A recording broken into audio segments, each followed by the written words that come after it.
아침을 시작하는 슬기로운 방법. 오늘 내게 이로운 뉴스. 노영희의 출발 새 아침 슬기로운 인터뷰. 지난 주말 자유한국당의 장외투쟁이 있었습니다. 조국 후보자에 대한 규탄 대회를 시작을 했지만 결론은 보수 통합으로 귀결이 된 모양새입니다. 이렇게 최근 보수 정치권에서는 연일 보수 통합에 대한 언급이 많아지고 있습니다. 자유한국당발 보수 통합의 움직임, 지금 어떤 단계인지 자유한국당의 신정치혁신 특별위원장인 신상진 의원과 자세한 이야기 나눠보겠습니다. 의원님 안녕하세요. 예, 안녕하세요. 신상진 의원입니다. 네, 지난 주말에 자유한국당 장외투쟁 다녀오셨죠? 예. 명분 없는 장외투쟁이다. 주인공이 조국 아니었냐 이런 얘기도 있고 또 바른미래당에서는 황교안 대표만의 장외투쟁이다. 이런 비판의 목소리도 있었습니다. 장외투정이다. 이런 얘기까지 나오는데요. 앞으로도 이 장외투쟁 계속 이어나가는 건가요? 글쎄, 우리 자유한국당이 뭘 했다 하면은 아주 모든 걸 가지고 이렇게 좀, 비판하고 비난하는 시각들이 많은 것 같아요. 근데 사실은, 네. 이게 좀 제대로, 사실 이런, 한일 관계의 어떤 파탄과 또 한미일 안보 체계 축에서 중요한, 지소미아 파기라든가 이런 여러 가지 국민들의 우려와 또 논란이 있는 문제들, 또 네. 조국 이번에 후보자 문제에 정말 국민 눈높이에 너무나 맞지 않는 이런 모습들, 여러 가지 이 독선적 국정 운영에 대한 야당으로서의 어떤 장외투쟁은 사실은 우리 역사에 쭉 있어 왔습니다. 네. 그런 것을, 어느 당대표가 그러면 당대표가 연설에 앞장서고 또 투쟁에 앞장서지는 당대표가 뒤로 빠지면 또 비난이 있을 겁니다. 그래서 좀 이렇게 그냥 있는 모습 그대로 이 시대적인 지금 우리 국정 어떤 상황 속에서의 모습으로 이렇게 야당에 정말 할 수 없는 그런 투쟁으로 장외투쟁을 바라봐 주시면 어떨까 싶고, 장외투쟁을, 저는 이제 정기국회가 이제 다음 주부터 열리는데요. 정기국회도 정상적으로 할 것이고, 또 우리의 목소리를 또 국민께 전달하기 위해서 장외투쟁도 또 필요하면 할 것이고, 이렇게 생각합니다. 언론 보도를 보니까 2030이 생각보다 엄청 많이 모여서 자유한국당 측에서도 깜짝 놀랐다 이런 얘기도 있던데요.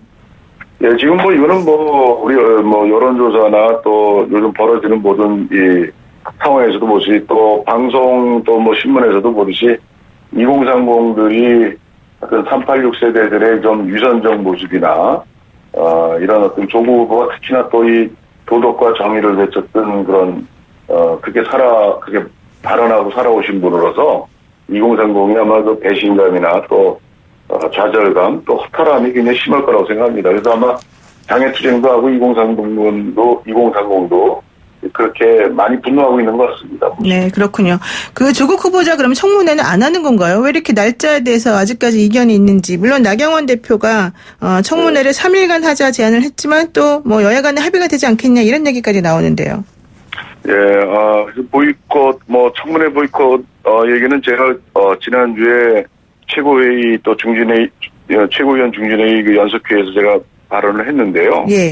사실 이게 그동안에 이제 문재인 정부 들어서 16명의 이제 인사청문회를, 여야 합의 보고서가 없이 그냥 일방적으로 임명했거든요. 그래서 청문회에 대한 효용성 문제는 계속 문제가 됐었는데, 이번에 이제 조국 후보 같은 경우는 정말 역대 어느 후보 중에서 상당히 하여튼 이 국민의 눈높이에 맞지 않는, 그리고 법을 집행해야 되는 국가의 정의를 집행하는 그런 법무장관으로서 아주 너무나 적절치 않고 또 불법 탈법 문제에 대해서 이것은 어떤 청문회에서 여야 싸움에 하루 그냥 쭈닥거리다가 많은 그런 어떤 모습이 아닌 진짜 이건 청문회 이전에 이 부분은 아주 진실을 파헤쳐야 되고 또 위반한 사실이 있으면 처벌받고 이래야 되는 특별한 사안이라고 보기 때문에 효용성 없는 청문회를 굳이 할 필요가 있느냐.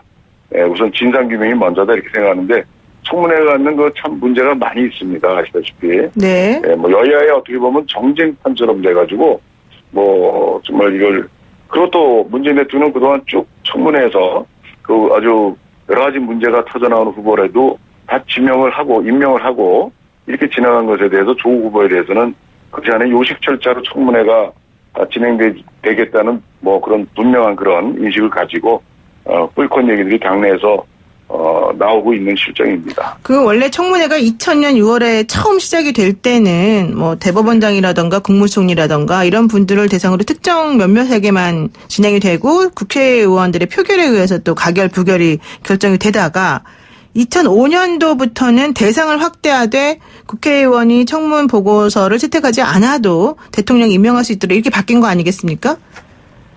예, 그 청문 보고서는 사실 그건 어떻게 보면 형식이고요. 네네. 국민 눈높이에 맞춰서 후보자가 뭐 도덕적인 정책적인 그런 자질과 능력을 갖췄느냐 이런 것을 이제 좀 아주 까발겨 보고서 부적절하면은 이제 임명을 또 안 하는 네. 이런 식의 청문회가 돼야지 이게 한번 그냥 하루 뭐 여야 서로 뭐 정쟁적으로 싸우다가 그다음에 또 며칠 지나면 또 대통령께서 임명을 하고 이런 것은 청문회 사실 이런 청문회는 있을 필요가 없지 않겠나 싶습니다. 네, 의원님께서는 청문회법도 좀 바꿔야죠. 의원님께서는 청문회를 통과하지 못해도 어차피 대통령이 임명을 강행할 수 있기 때문에 만약에 조국 후보자를 임명하면 대통령 하야 투쟁을 하겠다 이런 입장을 밝히시기도 했는데 이게 여전히 유효한 겁니까?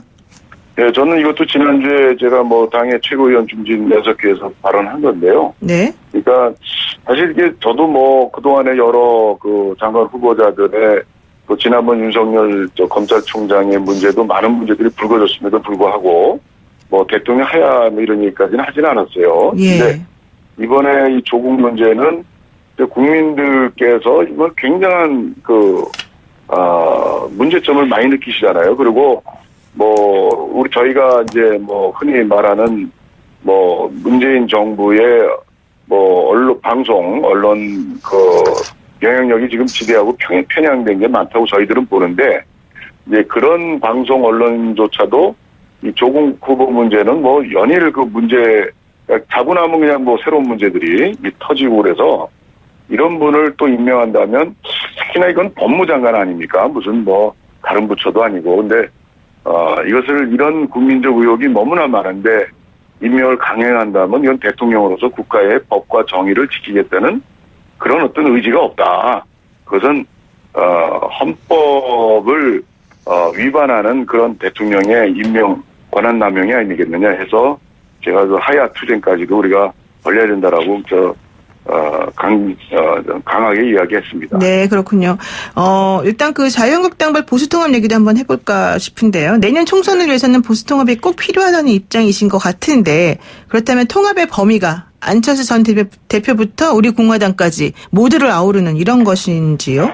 저는 근데 과거에 우리 정치판이 국민들로부터 참 인정 못 받는 것 중에 하나가 선거 앞두고 이합 집산하는 모습이라고 봅니다. 네. 네, 그래서 저는 이 정말 보수가 왜 통합해야 되는지 또 특정한 인물들 뭐 등등 안철수, 유승민, 우리공화당 뭐 등등 왜 통합을 해야 되는지 국민들께서 좀 냉정하게 보시라고 생각이 듭니다. 그래서 우리가 이제 선거공학적인 또 그런 이합 집산의 모습을 보여주는 게 아니라 이 통합의 주체들이 서로 안철수, 유승민 그러면은 성찰과 우리가